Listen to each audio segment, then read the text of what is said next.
দূর গ্রামে বাস করত এক বুড়ি, যে বুড়ির ছিল একটা স্ট্রবেরি গাছ।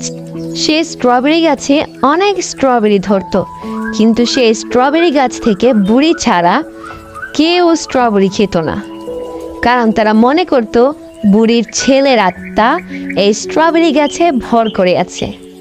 একদিন বুড়ি স্ট্রবেরি পেড়ে খাচ্ছিল, এমন সময় তার নাতি এসে তাকে বলল, দাদু, তুমি এই স্ট্রবেরি কেন খাও?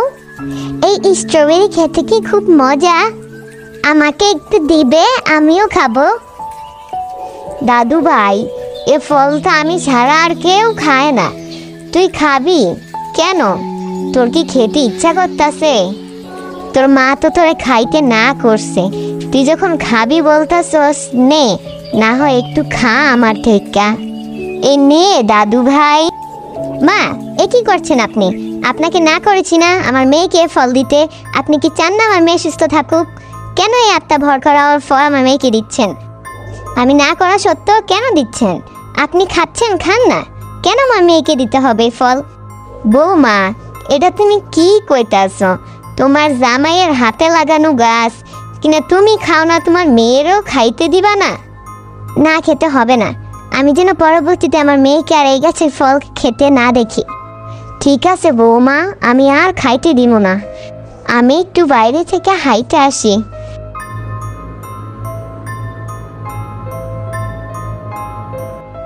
আমারে এত কষ্ট কেন দিতেছ তুমি খোদা?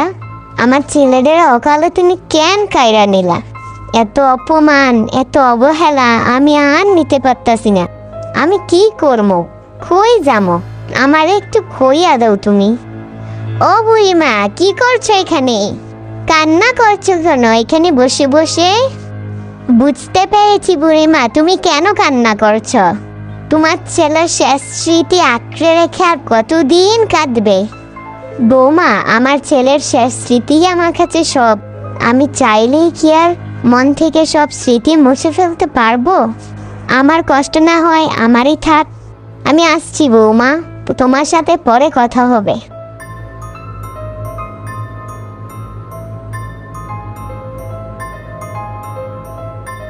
খুব ক্লান্ত লাগছে, একটু বিশ্রাম নিয়ে নি এখানে।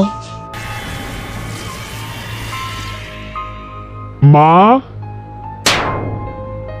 একি একি, কে তুই? একদম আমার ছেলের মতো দেখতে, কে তুই? মা গো, তুমি ভয় পেও না, আমি তোমার ছেলে। আমি তোমার কষ্ট সইতে পারছি না।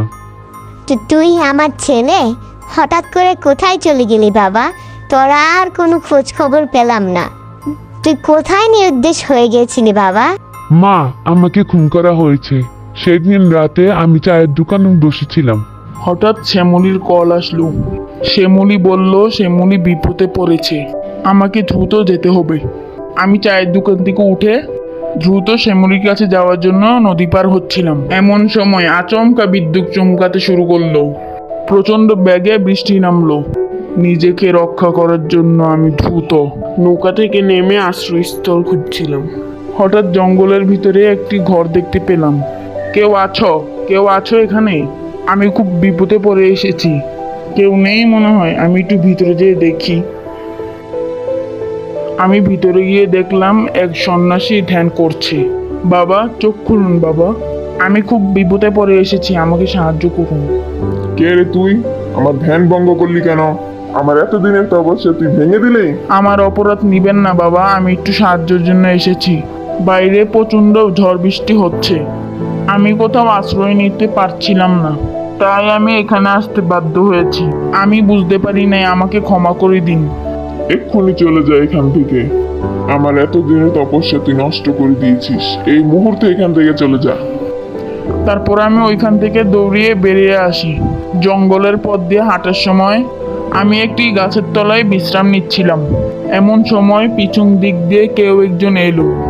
আমি উঠে পিছন ফিরে তাকিয়ে কোনো কিছু বোঝার আগে আমাকে গুলি করা হয়। তারপর থেকে আমি এইভাবে ঘুরে বেড়াচ্ছি। মা, আমি এই জীবন থেকে মুক্তি পেতে চাই।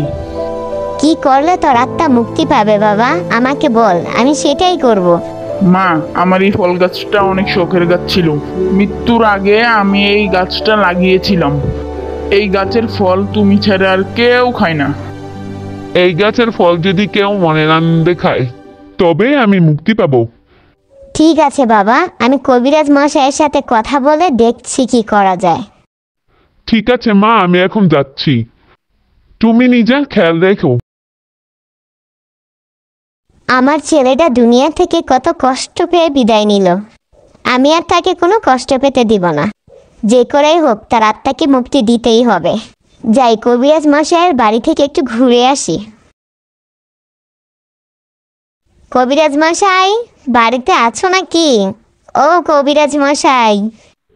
কি গো রামুমা, হঠাৎ তুমি এখানে যে এলে? কোনো সমস্যা হলো নাকি? আসলে কবিরাজ মশাই, আমার ছেলেটাকে খুন করা হয়েছে। তার আত্মা শান্তিতে নেই। তার আত্মার শান্তি কামনার জন্যই তোমার কাছে এলাম। ঠিক আছে রামুমা, তুমি এখন বাড়ি যাও, আমি কি করাতে দেখছি।